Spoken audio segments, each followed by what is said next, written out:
So I have a bit of an experiment that I want to share today. For a while, I've been brainstorming ways to put short stories out there. Short stories, as a writer, are kind of an unfortunate paradox in the modern world. Short stories are really fun to write, and I personally love to read short stories, but there isn't really much of a market for them. There aren't many ways to put short stories out into the world that anyone is actually going to see them. But I've been thinking for a while that YouTube seems particularly well suited to some kind of short story adaptation. If you could find a way to share stories without adapting it entirely into a film or without just reading it as an audiobook, somewhere in between, something that's maybe a hybrid between an audiobook and, say, a graphic novel. So that's what this is today. It's a story I wrote several years ago in 2020 called Return. Back in 2020, for some reason, I had a lot of free time. I don't remember what exactly was going on that year, but I was very productive with my writing, and I wrote a ton of short stories in that period in 2020 and the surrounding years.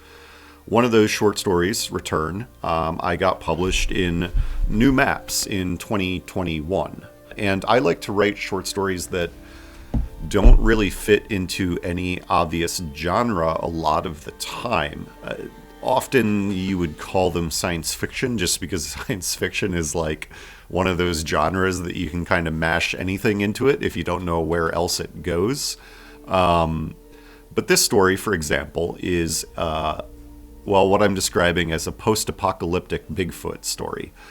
It's set in a world in the near future where civilization has collapsed in pockets, in regions, but it's not a worldwide complete collapse yet, maybe. And the nature of the collapse isn't important. It's not what the story's about. But the story is about a group of survivors that are traveling between the different pockets of civilization and debating the merits of civilization, debating if they want to return to one of these regions where something like modern civilization is still somewhat intact. But at the beginning of the story, they encounter a mystery, a bit of a high strangeness element, and here's where the may or may not be Bigfoot elements come into the story. And so they're trying to solve this mystery. They're trying to figure out what exactly is going on. And it leads them to ask some philosophical questions about the merits of civilization. So this story obviously is a bit experimental, and the presentation of this story is also fairly experimental. I'm hoping this is a good way to get short stories out into the world, but I would love to know what you think. What do you think of, the story itself? Obviously, I hope you enjoy it, but I would love to hear your thoughts. And I would also love to hear your thoughts about how I went about packaging this story, so to speak, adapting it into something like a short film, but not quite a short film. Again, I'm calling this kind of like an audiobook graphic novel. So what do you think of that? What do you think of this way of presenting short stories? If you like it, I would love if you would subscribe and stick around because I plan on doing more of this. So thanks for checking this out, and I really hope you enjoy your time in the post-apocalyptic, Bigfoot-haunted British Columbian wilderness. Enjoy.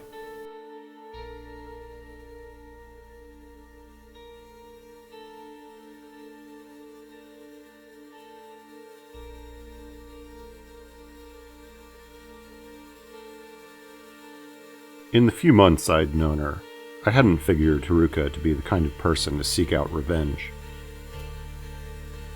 Since we'd picked her up down near Squamish, she'd consistently been one of the quieter ones. Gentle, shy, polite, in the way that no one ever is anymore. The sort that, if you weren't really paying attention, made you think, how'd she even get this far? I'd sensed that there must be a hardness to her, though Haruka hid it well. That's the thing about those underlying eccentricities, vestiges and wrinkles in the fabric of the world. They're rarely seen until they decide they want to be.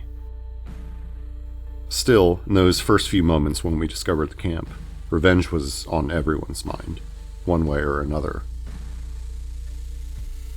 Our first instinct was to imagine our comrades had been the victims of a simple deal gone south scenario. It was obvious, logical. Who else would have been up on that ridge except the very villagers they were meeting? Betrayal and miscommunication in a world gone topsy-turvy. Who would have ever thought? Anywhere else, sure, that would have been it. But out here, in this land, it only took me a few moments to see that it just didn't add up. I'd found kinship with the villagers.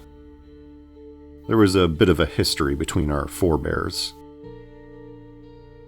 You can bluff ideology, but you can't bullshit history. This couldn't be as simple as a mere backstabbing. First guess, maybe the military folks dug in south of us might have interfered.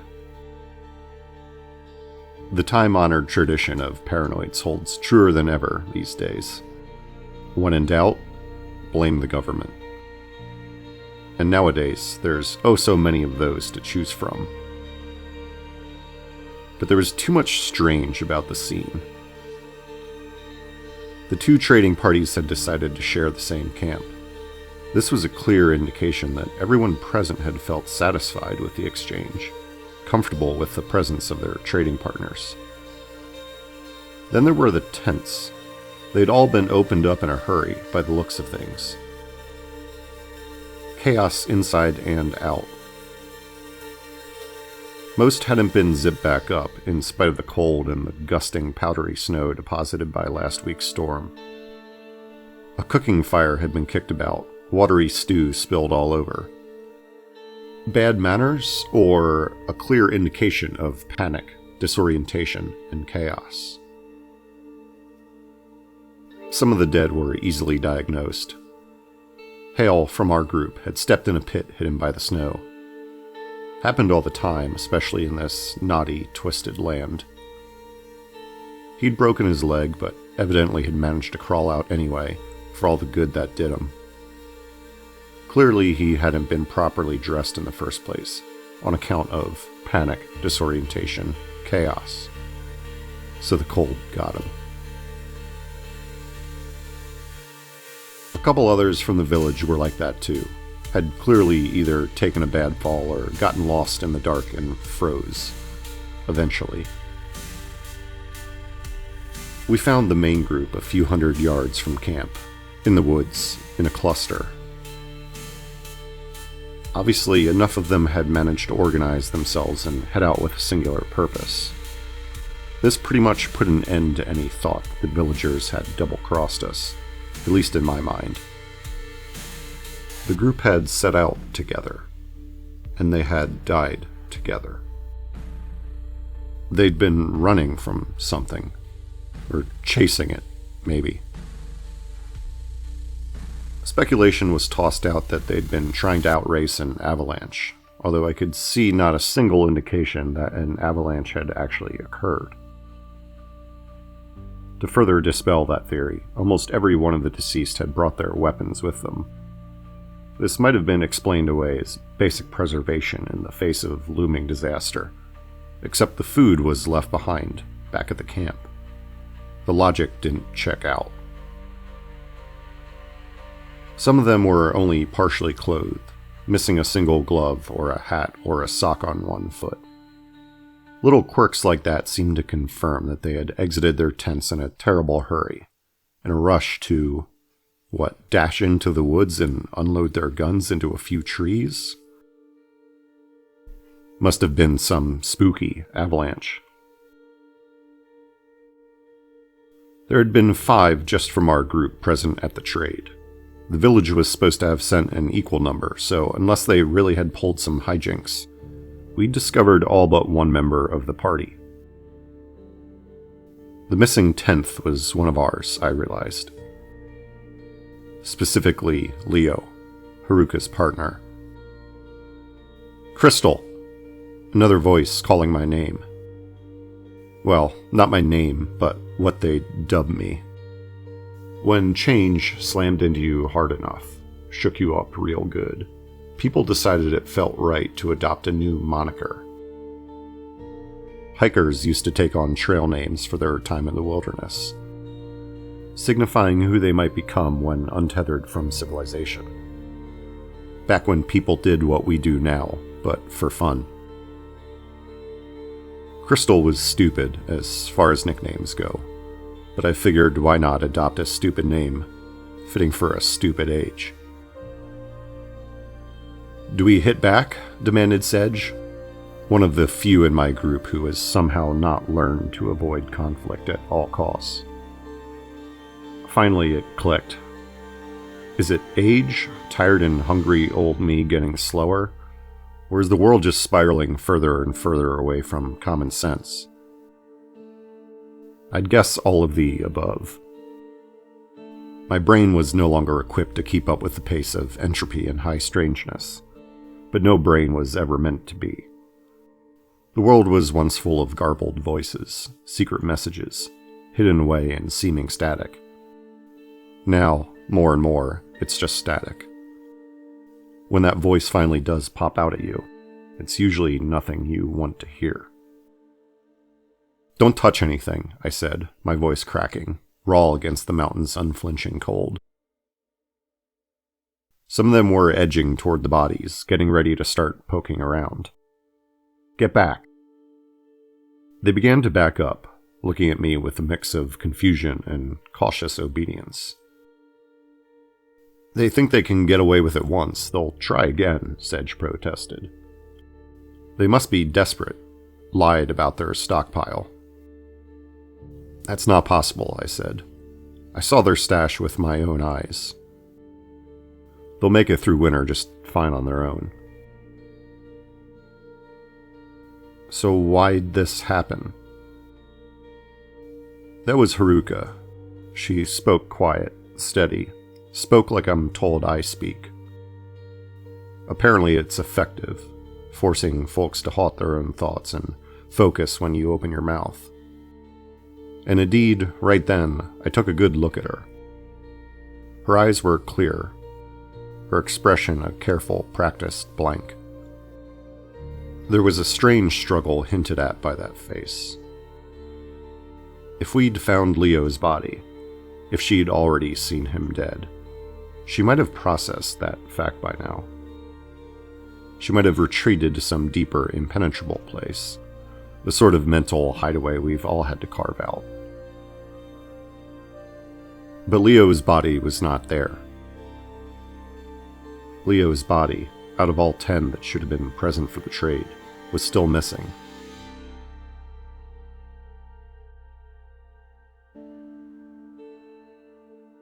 "Look at the trees," I said. "East versus west." We'd come from the east, the direction of the tents, and stood then in a loose semicircle around the dead. The bodies held everyone's attention. To the west, the forest was a mess. Hard to say whether the hail of gunfire had hit anything other than branches and tree trunks. I didn't see any blood. To the east, nothing. A few snap branches here and there, mostly around the trail of footprints leading to the scene. The others saw it one by one. They were all firing in the same direction. When things go south, bullets go every which way. This time, however, both parties were firing all in the same direction, a united front. "So," said Sedge, "how'd they die?" "Crystal, we might have to examine a couple of them. We need to know what killed them, don't we?" I stared at those bodies, nodded. Problem was, I didn't see an easy answer. Would have been nice if a couple of them could have caught some bullet holes to make this whole scene a little more ordinary. Death by hail of gunfire, that's the sort of thing anyone expects these days. Except, as we looked closer, it became clear that this wasn't the case. Their last stand in the woods had seemingly not been against a crack Marine squad. Or at least, not one that had ever bothered to return fire. Something had spooked them, got them real worked up, but seemingly nothing more than panic and hypothermia had done them in. Drones? Chemicals? Still seemed too one-sided.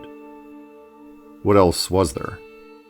Psychic mind blasts, like the radio chatter claimed the Kvaltabaka folk were brewing up to take back the Eastern Front? Ambush by the military? Anders hissed.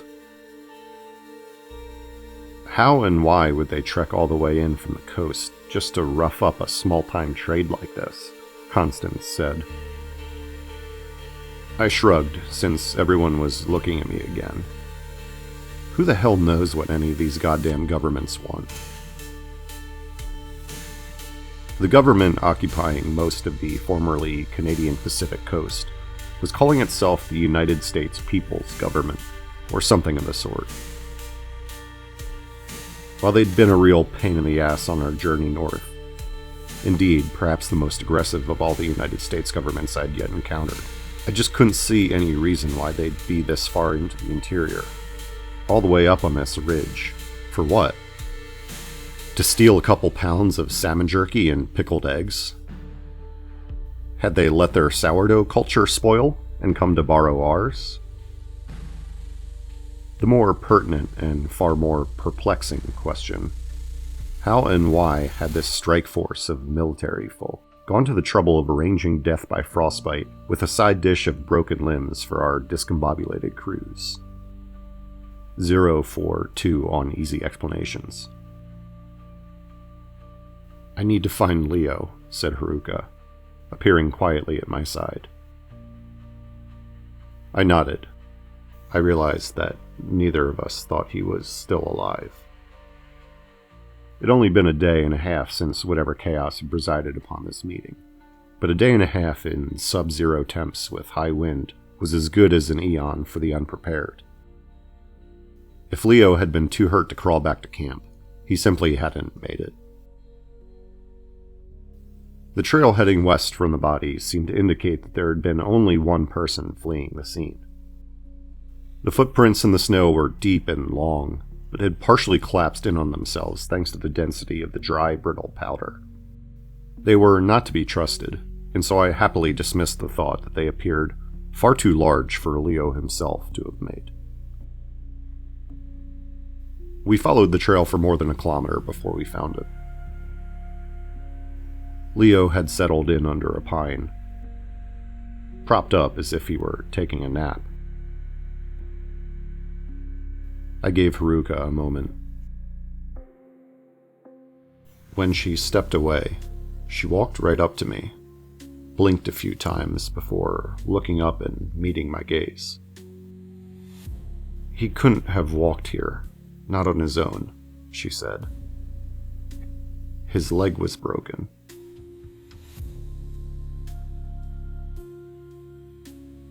Someone, something, had carried him here, had stood guard over him, seemingly, until he'd gone still. He was writing a note for me when he died, she said.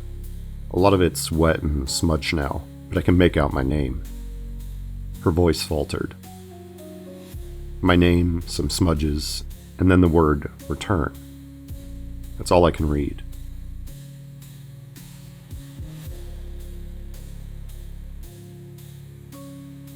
For the same reason that I had wanted to leave the bodies untouched, I had first intended to leave everything in the trade camp as it was. But by the time we made it back to the tents, I saw how pointless that would be.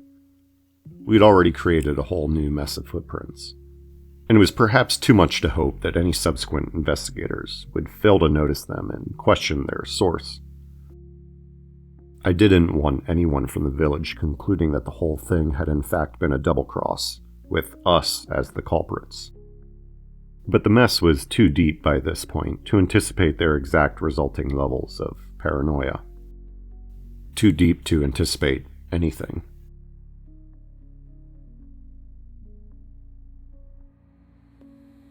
From the scene of said mess, it was a long march back to our base camp, nearly 8 miles east of the ridge. We walked through the night.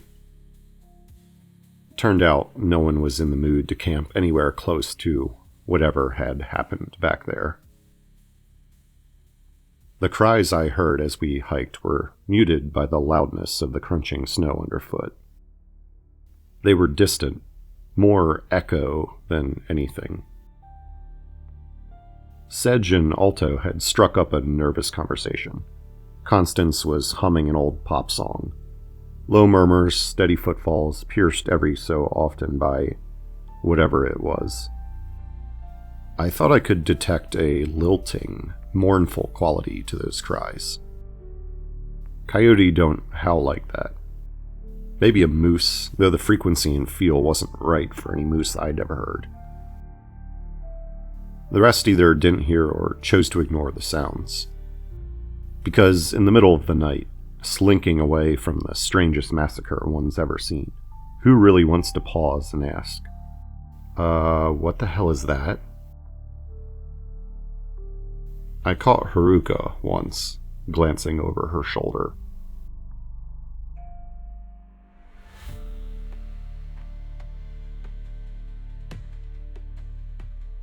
Haruka had been one of the few in our itinerant band of existential optimists who came in with a partner.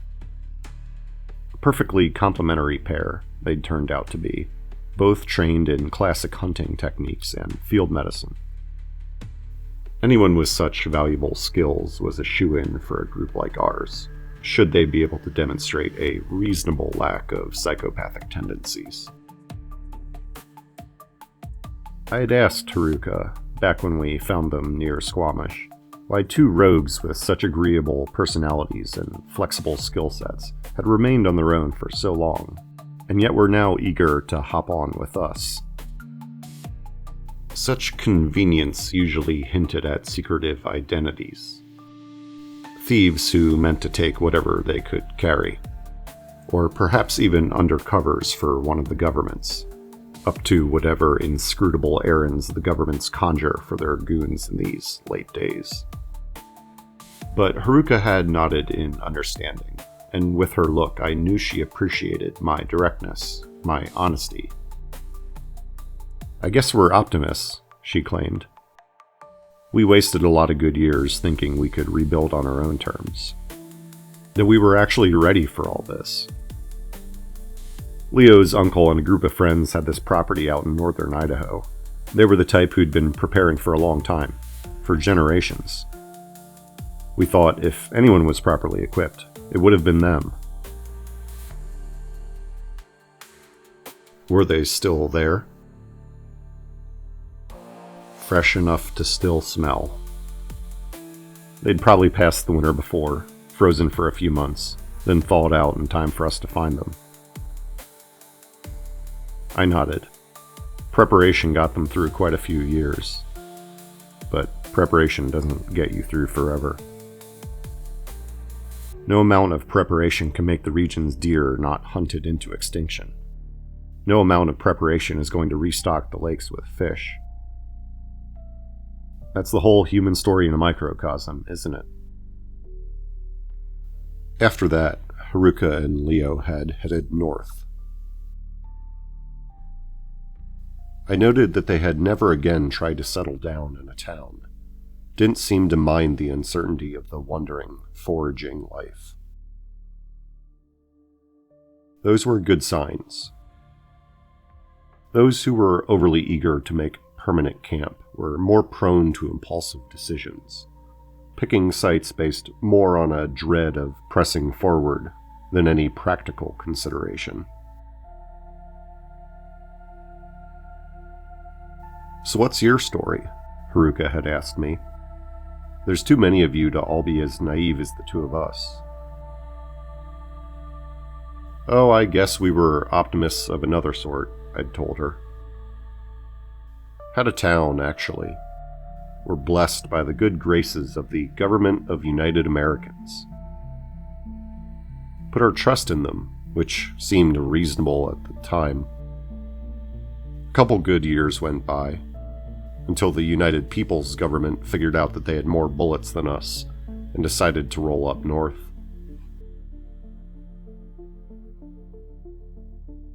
Even before the first bad years, there remained very few regions where the noble old goal of living off the land might still be accomplished. Of course, as Haruka had witnessed in Idaho, most of those were quickly scoured of such qualities once a few too many of the desperate millions fell upon the same brilliant idea.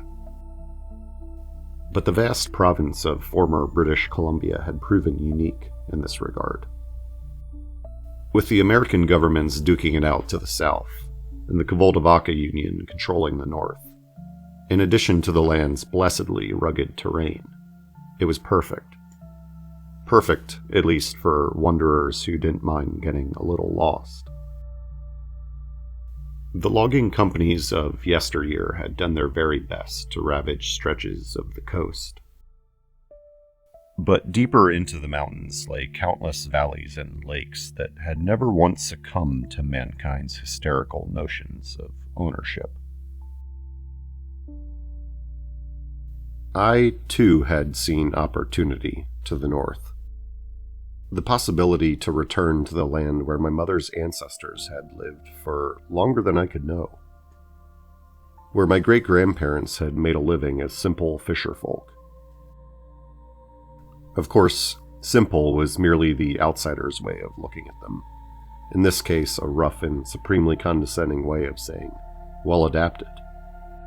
Simple because they'd cracked this one particular code to survival, and not gotten so greedy as to demand any others.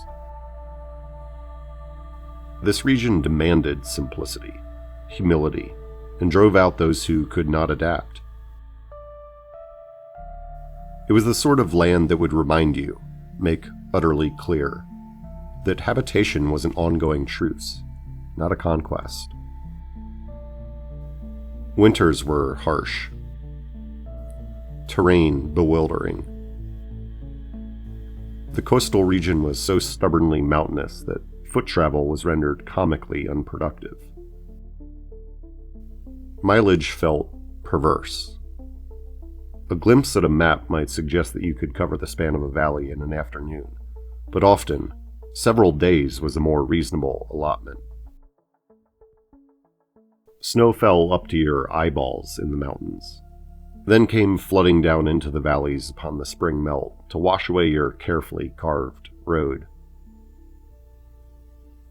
Whatever your plans, whatever shapes you might have sketched out on your maps, you would soon find yourself humbled by this maze of echoing greenery. We'd holed up for the winter in the still solid skeleton of an old logging camp. It was cold, old, too sprawling to easily defend, and thus no candidate for a long-term home. But for the crude months of winter, it had served its purpose. There was a real debate the day after we got back from the ridge. No one was especially keen on staying put, given what had occurred. Yet as we argued, I reminded the group that the violence we'd observed had many potentially mundane explanations. We simply didn't know what the whole party had unloaded their guns in honor of. But perhaps they had not known either. A wild animal? A trick of light suggesting an incoming drone?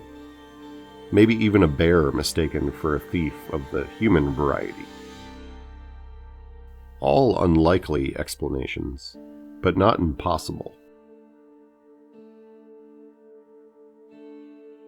Given that it was very clear neither trading party had been firing at the other, and both had mostly succumbed to simple hypothermia and broken bones in the end, perhaps the villagers would not jump to hasty conclusions themselves. We did not wish to become their enemy. Perhaps they would not wish to become ours. The question whether to break camp early or dig in deeper soon became moot. Snow began to fall, heavy. As the drifts grew in height, the others sighed and looked downcast. But I had not been one of those pushing for moving on. We settled in against the long arm of winter. I tried to comfort Haruka over the following days, but she appeared shockingly serene about the whole thing. She asked to borrow a few books from my personal stash, and mostly kept to herself, reading.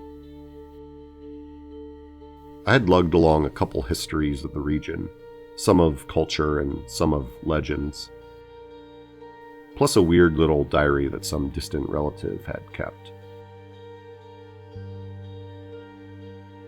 It was a mix of day-to-day mundanities and anxieties. Gossip from the one-room schoolhouse. Rumors of the Great War across the ocean. Images jotted down from dreams.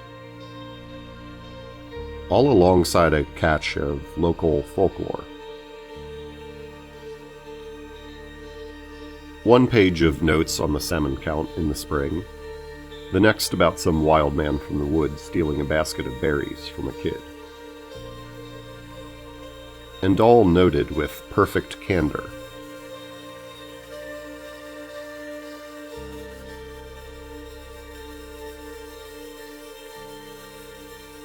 While Haruka's inquisitive spirit carried her on, whether fed by a desire for revenge or something other, the rest of the group battled despair. Still, we remained relatively well-provisioned.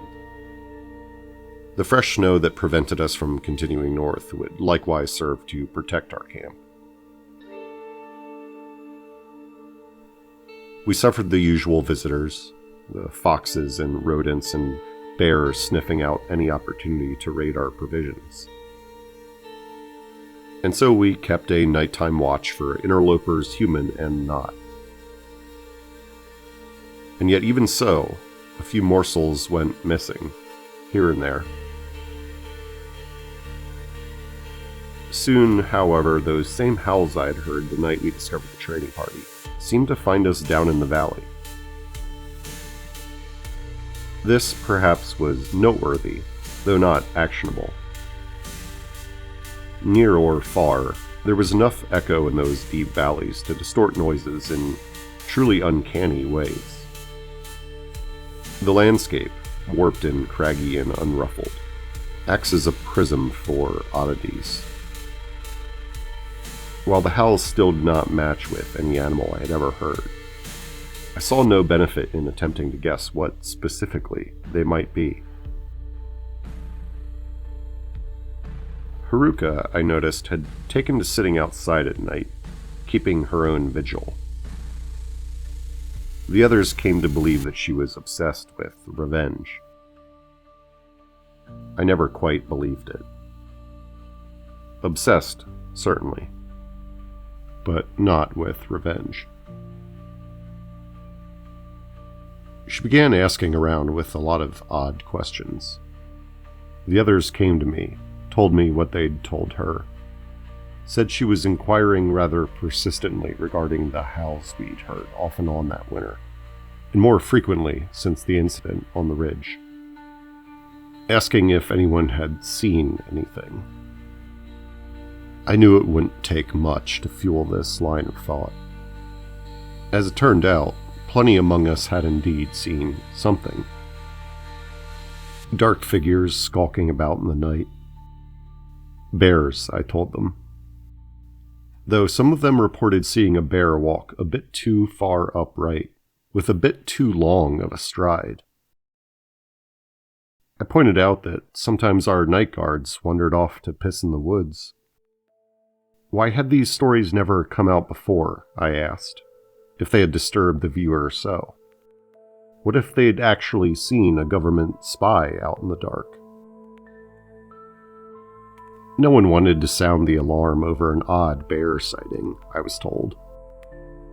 It hadn't seemed important at the time.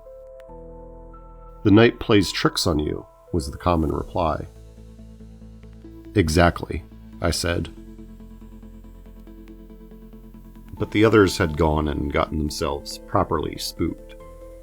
Nerves had been high ever since the trade party set out. Now the mood was growing ever more panicky, and that wouldn't do. We needed de-escalation, not mass hysteria. Finally, sensing that Haruka would not come to me, I went to her. "You've asked everyone else already," I said. "Why not the one person here who's got some blood in this land?" I figured growing up with stories that you're told are stories makes you the least likely to take them seriously. You don't know what I was told, or what I believe. So what do you think? I told her I thought there was plenty out there to be frightened of. I told her that I hardly thought it mattered anymore what exactly it was. She asked if I'd ever seen anything myself. When I was a kid, visiting these parts with my parents, staying summers deep in the woods, only a cabin wall between me and the world's most enduring, most entangled wilderness. Had I seen anything then? I shrugged and told her the truth. Sure, there'd been a few inexplicable occurrences here and there. Nothing that wasn't easily shelved under the category of childhood fantasy. Hard to assess memories more than half a century gone. This land only feels unsettling to us because we've taken ourselves so far outside of it. Because we're so far removed from it. And that includes me. I had realized that. I knew that now, with alarming clarity. We're meant to be up all night, watching for whatever might be out there. We dote on patterns. It's what we're designed for, unraveling the mystery of whatever shadow is stalking us.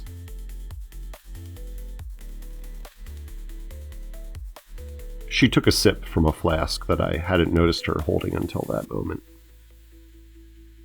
Haruka was a bit of a shadow herself, tall and thin, moving with a smooth, almost uncanny grace.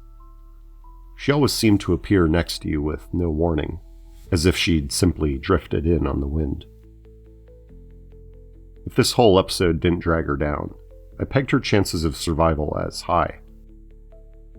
Her merits would be obvious to the Kavaldavaka people, if we made it that far. Regardless, the path ahead would be easier for those who knew how to disappear and reappear as needed, than for those who knew only how to charge through. I asked her if some part of her hadn't initially leapt at the notion of returning to the woods to live. Hadn't fluttered at the prospect of all that freedom. She nodded cautiously. It's just interesting that we felt we needed to be forced into it, to try to live like that again, I said.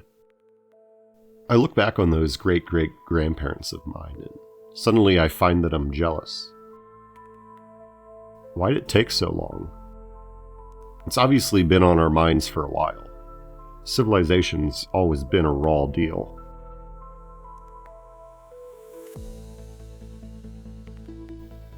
Well, it has its perks, now and then. For many, for some of the time. Intermittent reinforcement. It's not exactly easy to walk away from. That's all those old stories are, Haruka. A question posed. What if some of us, or something like us, had chosen another path? A simpler life? Can you be so sure that these things were only a metaphor? I gave the thought a moment to sit. Can I be sure that all this time there weren't really some wild, hairy men out there in the woods? I shrugged. Felt like laughing at the absurdity of this conversation, this time and place. But I didn't. Civilized folk have always hated the idea that we could have ever come out of the woods like that. Slinking out of the forest and pooling in towns, inviting in disease and slavery. We hate to remember, because then we might have to wonder if maybe it wasn't such a good idea after all. No, to justify our place in the universe at the right hand of God, We had to cut all ties. Pretend we're too good to have ever lived like that. Like animals. Haruka nodded. Your legends were just more upfront, more honest about mankind's proximity to the wild world. Let's leave my grandparents' bedtime stories be, I said. Hate to say it, but the world of their parables is gone. The monsters are different now. They're no longer just hungry. They're desperate.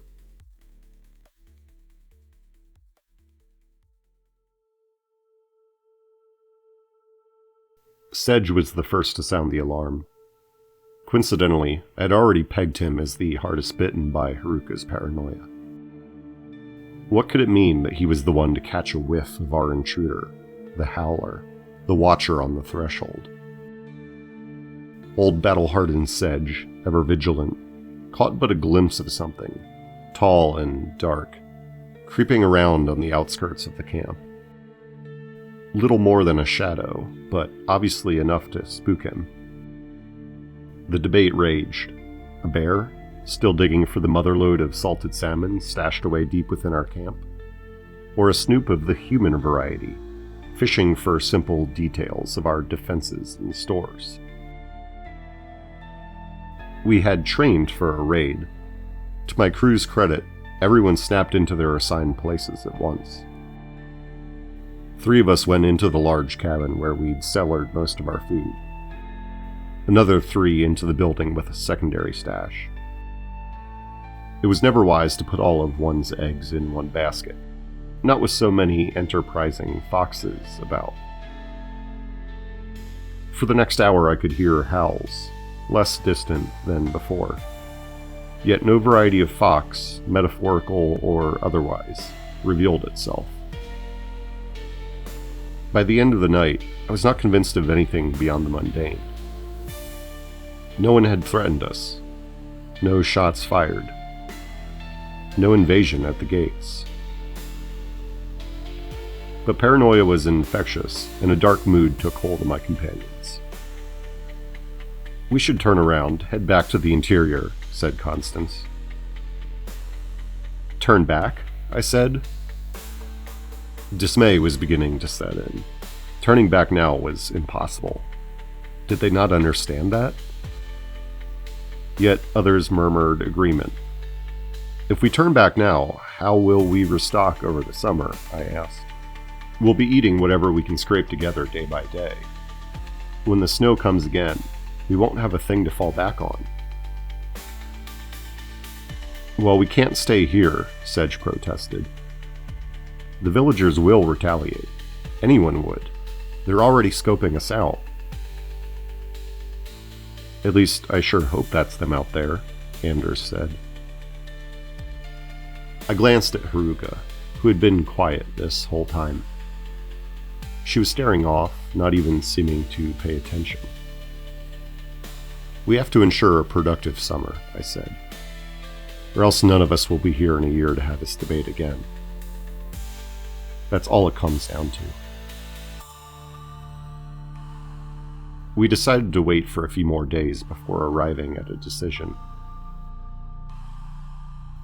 The waiting was fine. It was the thought of continued debate that wearied and worried me.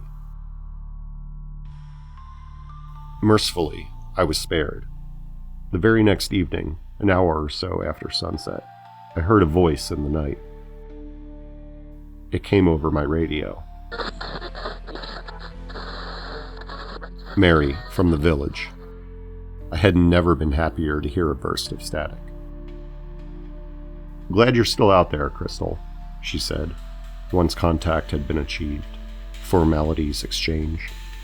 Might I assume that you arrived at the same conclusions we did regarding this horrible incident? Oh, we've been sorting through a dozen theories, I said. But we do not hold your people responsible. Glad to hear it. I wasn't wrong about you. It's very good to hear from you. It's been a strange winter. Indeed it has. But in any case, I have a request to make. Might we drop by in the morning to chat? In person?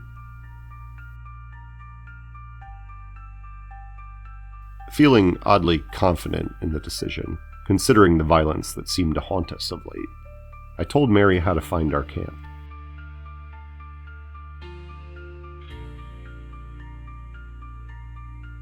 I was up at dawn, gripped by a new anxiety. A hopeful anxiety, if there is such a thing. It was the opposite of the fears I had felt all throughout my childhood. That feeling that something terrible, something life-shattering, lurked just over the horizon. Change was always at the core of that fear.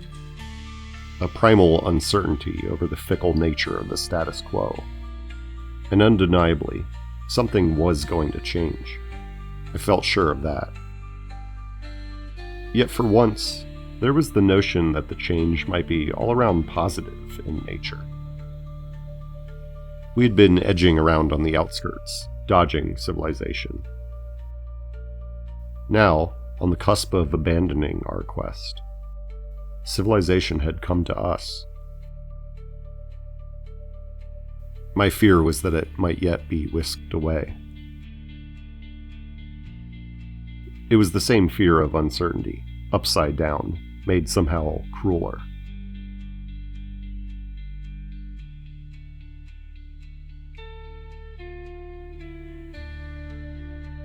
Six figures emerged from the mist. I waved. Mary was 10, maybe 15 years younger than myself. Confident, tired, weathered by sea winds. I'd only met the woman once before, and yet seeing her then was like being reunited with an old friend. It's been a difficult year for us, Mary admitted. Mary reported that they'd fought off a small camp established by one of the governments over the fall and early winter, eventually learning that the poor dumb bastards hadn't even attacked the correct town. They'd meant to land at a village 30 kilometers to the south, thought to be home to a working hydroelectric plant. The town had lost half a dozen to that mess, then another 5 at our trade mishap. Some of your lost government boys must have stuck around in the woods and hit back when the moment presented itself, I said. But even as I uttered the words, I sensed the wrongness of them. Mary shook her head. They were all accounted for, I'm afraid. We got their camp in the end. Got access to all their ledgers and notebooks. There was no secret strike force hidden out in the woods. And even if there had been, what were they doing this whole winter? Waiting for their solar tarps to charge up their drone batteries, I offered. We laughed, a sort of, well, shit laugh. The mystery of what had happened to our trading parties, and to Leo, wasn't going to be solved anytime soon, I realized.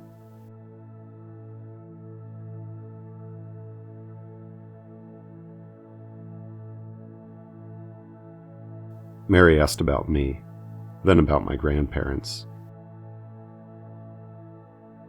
We had a bit of a rivalry with them, our village and theirs, Mary said. On the map, which I had studied for years, the two towns looked hopelessly remote, entirely disconnected.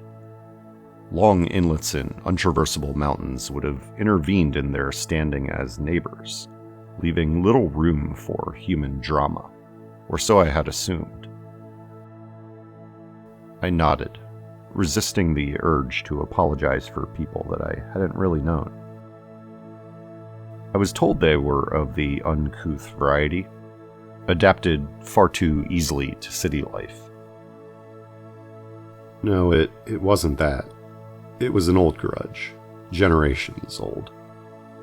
Some dispute over a lake between us, prime fishing grounds at the time.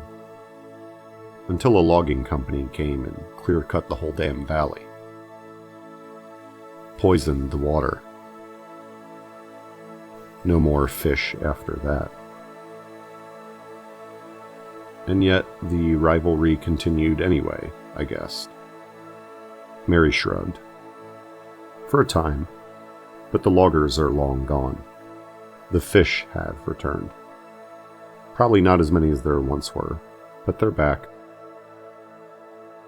Why are we humans so determined to imagine enemies, I wondered. Because we like to meddle, I suppose. We're engineered for it, but meddling itself creates enemies. Civilization was meant to solve that, wasn't it? I was joking, of course. Either way, even after all of this, I think we're stuck with it. Some form of it, perhaps. Perhaps.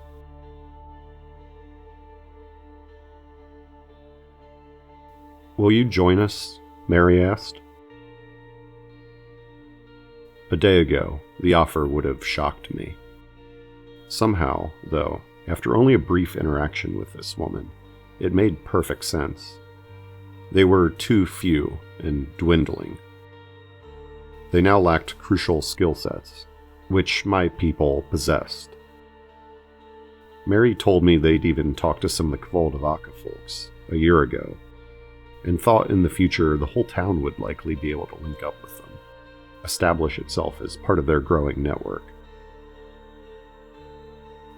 Soon enough, we would finally have the chance to rejoin civilization. I didn't expect it to resemble the life we'd left behind all those years ago. But then again, change and uncertainty are about the only promises you can always expect the world to keep. I had already made up my mind, but the villagers gave us 2 days to decide, insisting that it was not a decision to make rashly. They would remain with us, answering questions, getting to know us, waiting for their solar tarps to gulp up the limited sunlight and charge their snowmobiles. Quite frankly, I think this is better than any other route we might have hoped for, I told my group. Is it what we imagined, though? This from Haruka. How do we know that settling down in some Kvoldavaka territory isn't eventually going to just turn into the same thing we left behind? I was surprised to hear her speak. I was surprised at her interest. I guess it depends how long of a term we're looking at, I said. When we set out, we were just looking to survive. I think we can reasonably plan to take things 1 year, one step at a time. The others nodded.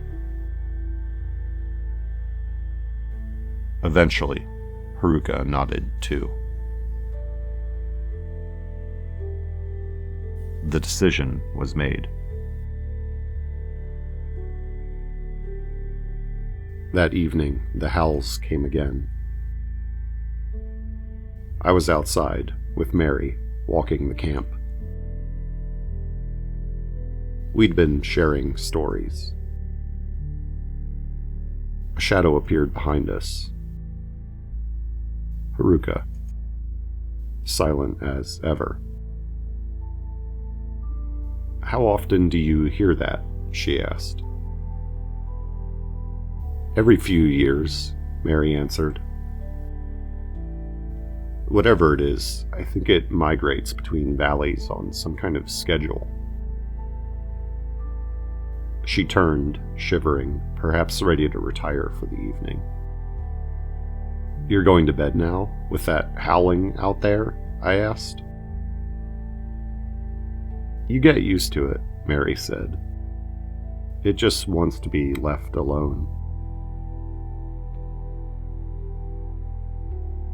A moment later, it was just myself and Haruka. "The others think you want revenge," I said. "They think you're obsessed, and they think it's because you think it killed Leo." They fired almost a dozen guns at something in the woods, something they probably never even got a clear glimpse of. They chose to make a stand there, yet they died from hypothermia. So you think it was just some kind of misunderstanding? Confusion always results when too many people get together. I'm getting the sense that you had a different sort of survival in mind when you set out north, I said. "Survival over a long enough term is just adaptation," Haruka grumbled. "We used to be good at it. Once. It's not too late for us, you know." "Big day tomorrow," Haruka said. "I should be getting some sleep."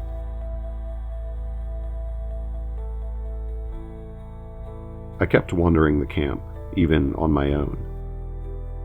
I knew sleep would not come, and that sense of looming imminent upheaval had not left me. An hour, then 2 passed. Tiredness failed to reach me.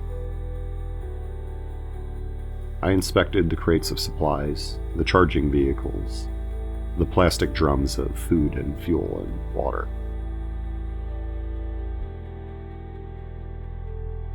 I scanned the radio channels for chatter, then sat and listened to the quiet of the woods.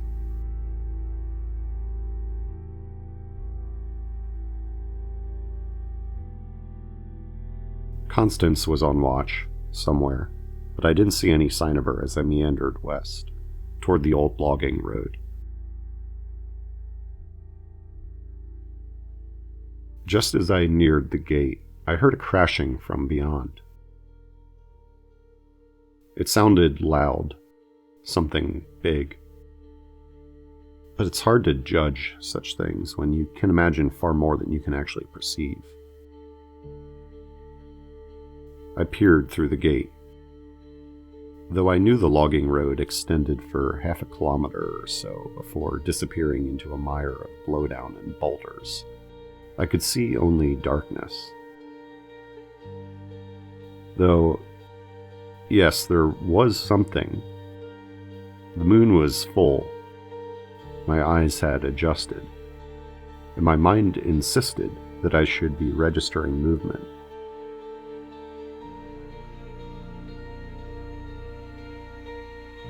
I had a light with me and a handgun.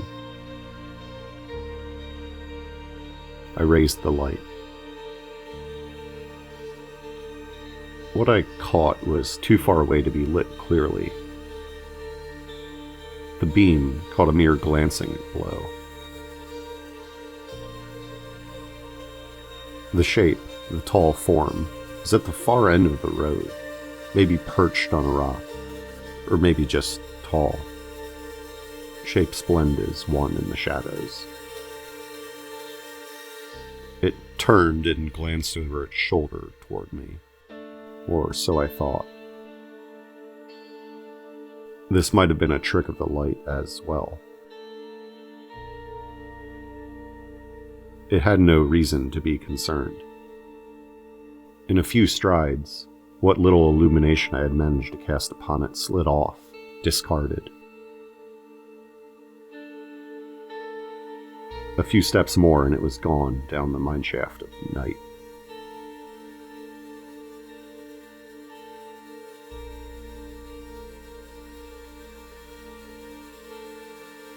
As predicted, sleep was slow to arrive.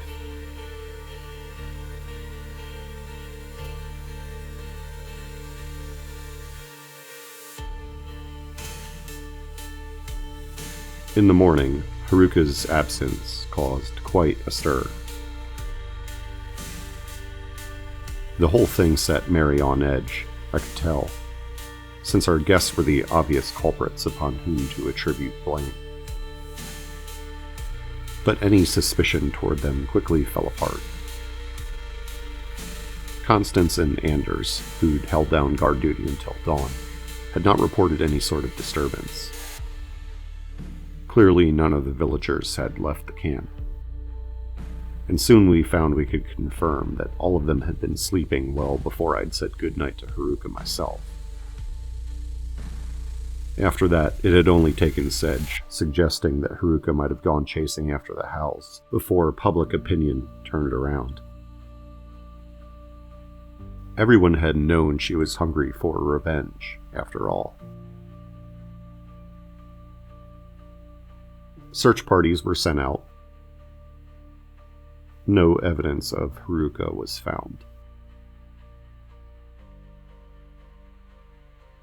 The variety of footprints around the camp proved too ambiguous to offer any concrete leads. A plan was hatched. Seeing that we were only moving over to the village and not setting out for the northern wilderness, packing up all in one go would not be necessary. Certain winter supplies that were no longer needed could be retrieved later. A message would be left for our wayward companion. The village was not hard to find. Everyone agreed, everyone was sure, that Haruka would find a way to return when she was finished with her quest.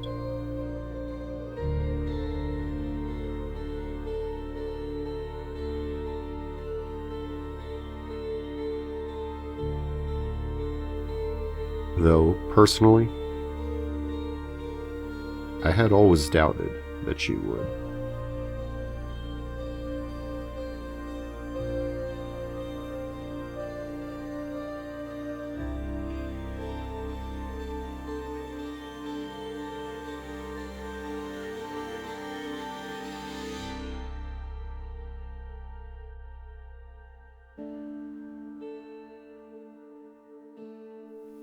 All right, so if you're still here, obviously, I expect that you watched my little experiment, and I just wanted to say again, thank you. Thanks for watching, and I would love to know what you think. I would love to hear your thoughts on the story and this way of presenting stories. Like I said, I plan on experimenting with this with at least a few more stories, so stick around, hit subscribe, and I'll be back with some other strange genre-bending stories soon. Take care.